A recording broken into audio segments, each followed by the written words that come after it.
어느 날 문득 세상이 너무 빠르게 흘러가는 것처럼 느껴질 때가 있습니다. 숨을 돌릴 틈도 없이 흘러가는 일상 속에서 나만 멈춰 있는 것 같은 기분이 들기도 하죠.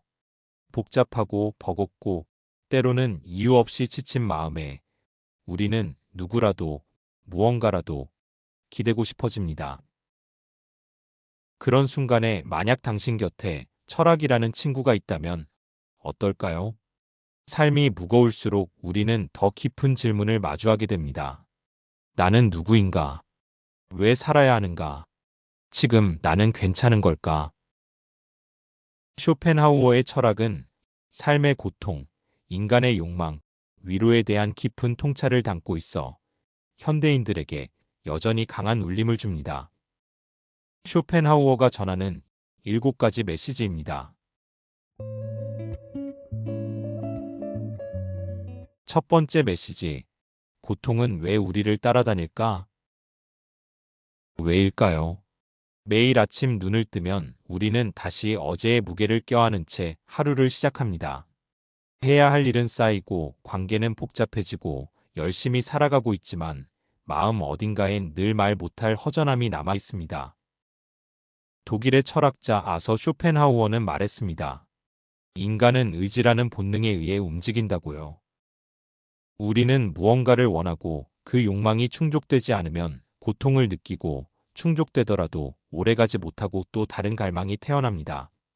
그 끝없는 욕망의 사슬 속에서 인간은 고통과 지루함 사이를 끊임없이 오간다고 그는 말했죠. 인간의 삶은 진동이다. 결핍의 고통과 지루함 사이에서 직장에서는 끊임없이 성과를 요구받고 인간관계에선 애써 웃으며 상처를 감춥니다. 돈은 늘 부족하고 만족은 잠시뿐이고 행복은 마치 신기루처럼 멀게만 느껴지죠. 그래서일까요? 우리는 괴롭고 때로는 살아가는 것 자체가 버겁다고 느낍니다. 하지만 쇼펜하우어는 그런 고통이 이상한 것이 아니라고, 오히려 그것이야말로 인간 존재의 본질이라고 말합니다. 그 말을 듣고 나면 마음이 조금은 덜 흔들릴지도 모릅니다. 지금 내가 느끼는 이 공허함도 무력함도 어쩌면 너무나도 자연스러운 인간의 모습일지 모르니까요. 두 번째 메시지, 끝없는 욕망의 덫. 우리는 늘 무엇인가를 원하며 살아갑니다. 더 좋은 집, 더 높은 연봉, 더 많은 팔로워, 더 완벽한 모습. 그리고 생각하죠. 저것만 가지면, 저곳에만 도달하면 행복해질 거라고. 하지만 정말 그래졌던 적이 있나요? 원하던 걸 이루고 나면 잠깐의 기쁨은 금세 사라지고 다시 다른 욕망이 고개를 듭니다. 더 높이, 더 빨리, 더 많이. 멈추면 안 될 것 같은 이 감정, 우리는 그것을 성장이라고 착각하며 달려갑니다. 그러는 사이 마음은 점점 말라가고 우리는 스스로에게조차 지쳐갑니다. SNS를 열면 누군가는 매일 행복해 보이고 누군가는 성공했고 누군가는 예쁘고 멋지고 완벽해 보입니다. 그들과 나를 비교하며 내가 가진 것들은 하찮아지고 내가 이룬 것들은 보잘것없게 느껴지죠. 그래서 우리는 욕망이라는 이름의 그 덫 안에서 끝없이 스스로를 채찍질합니다. 쇼펜하우어는 말했습니다. 욕망은 충족되는 순간 다시 새로운 결핍으로 바뀐다고. 갈망은 끝이 없습니다. 그리고 그 갈망은 결코 우리를 만족시키지 않습니다. 질문해 봅니다. 욕망 없이 사는 삶, 정말 가능할까요? 그건 정말 가능한 일이 아니라면 최소한 그 욕망을 이해하고 다루는 법은 배워야 하지 않을까요? 더 이상 욕망에 끌려다니지 않고 나를 잃지 않기 위해서. 세 번째 메시지, 해방은 어디에서 오는가? 그렇다면 우리는 이 고통에서 정말 벗어날 수 없을까요? 욕망이라는 덫에서 끝없이 흔들리며 살아갈 수밖에 없는 걸까요? 쇼펜하우어는 그 어둡고 무거운 현실 속에서도 조용히 하나의 가능성을 이야기합니다. 삶에서 잠시나마 고통을 잊고 욕망의 사슬에서 벗어날 수 있는 순간들. 그는 그것을 의지로부터의 해방이라 불렀습니다. 예술은 의지로부터의 해방이다. 그 순간은 우리가 어떤 목적도 없이 단지 순수하게 바라보는 것에 몰입할 때 찾아옵니다. 한 곡의 음악에 조용히 귀를 기울일 때, 한 편의 시를 되새기며 가만히 눈을 감을 때, 바람결에 흔들리는 나무를 아무 말 없이 바라볼 때, 그 순간 우리는 욕망 속에 있지 않습니다. 비교하지도 서두르지도 않죠. 단지 지금 이 순간에 머물며 존재할 뿐. 그는 말했습니다. 예술, 철학, 자연 속에 머무는 이 짧은 몰입이야말로 우리가 삶의 고통으로부터 잠시나마 자유로울 수 있는 순간이라고. 그래서일까요? 누군가는 자연 속을 걷고, 누군가는 음악에 자신을 맡기고, 누군가는 책 한 권 속에서 자신을 다시 만납니다. 삶은 여전히 어렵고, 고통은 완전히 사라지지 않지만, 그 안에서 스스로를 놓아주는 법을 알게 되면, 우리는 더 이상 욕망에 이끌려 떠밀리는 존재가 아닌 고요하게 중심을 지켜내는 존재가 될 수 있습니다. 그렇게 우리는 조금씩 자유로워지는 법을 배우는 겁니다.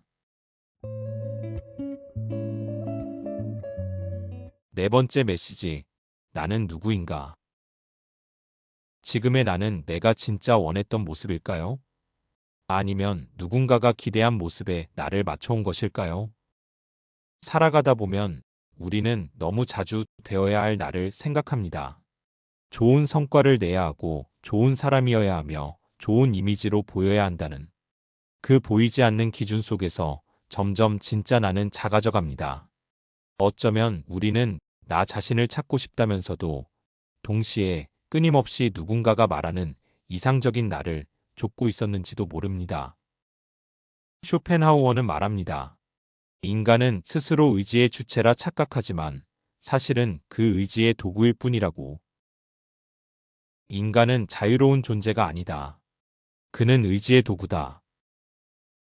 즉, 내가 무엇을 원하는지도 사실은 내가 진정 바라는 것이 아니라 더 깊고 알 수 없는 본능과 사회적 조건이 만들어낸 의지의 흐름에 의해 결정된다는 것입니다. 그 말을 듣고 나면 우리는 이런 질문을 하게 됩니다.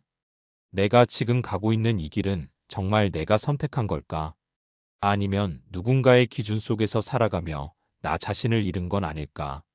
자존감이라는 말이 넘쳐나는 시대지만 정작 그 말이 필요한 이유는 우리 대부분이 자기 자신을 느낄 수 없기 때문일지도 모릅니다. 내 안에 진짜 나는 어디에 있을까? 지금의 나는 내가 스스로 괜찮다고 느끼는 나일까? 그 질문에 대한 답은 누구도 대신 말해줄 수 없습니다. 하지만 단 하나 분명한 건 그 질문을 시작하는 순간 우리는 더 이상 타인의 기준 속에서 사는 존재가 아니라 스스로를 찾아가는 여정에 발을 디딘 사람이 된다는 겁니다. 다섯 번째 메시지. 우리는 정말 자유로운가? 우리는 보통 이렇게 말합니다. 나는 내 인생을 내가 선택해왔어. 하지만 정말 그럴까요? 쇼펜하우어는 냉정하게 이야기합니다.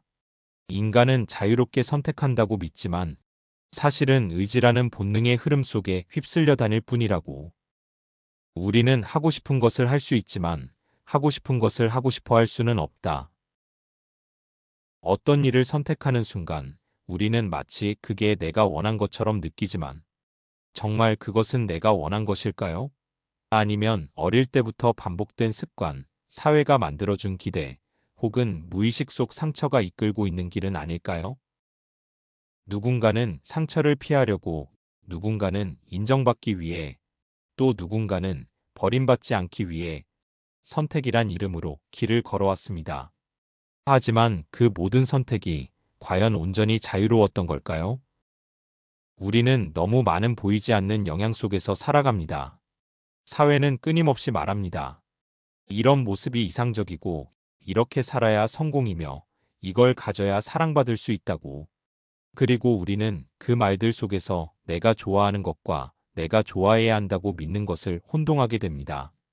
그래서 다시 묻게 됩니다. 지금의 나는 정말 내가 선택한 나인가요?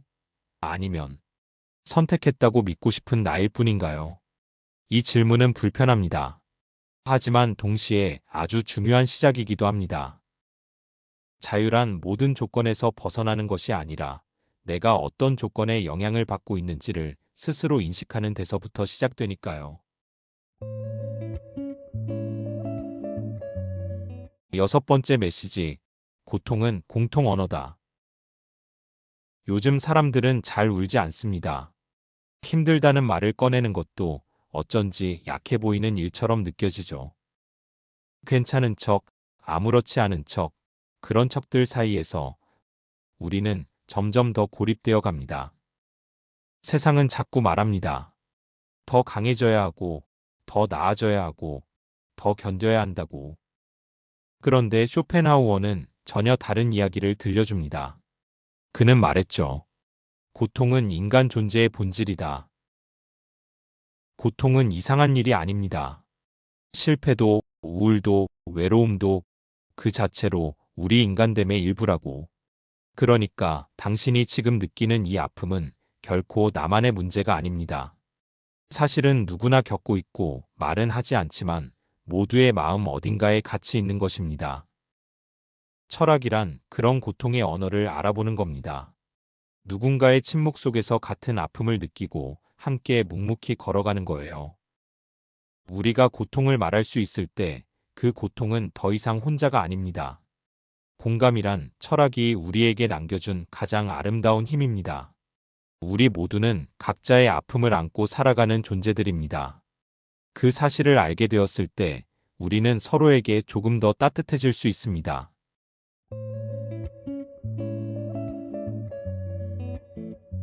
일곱 번째 메시지. 철학은 위로가 될 수 있을까? 우리는 종종 철학에게 너무 많은 걸 기대합니다. 삶에 해답을 주고, 고민을 지워주고, 아픔을 멈춰줄 무언가이기를.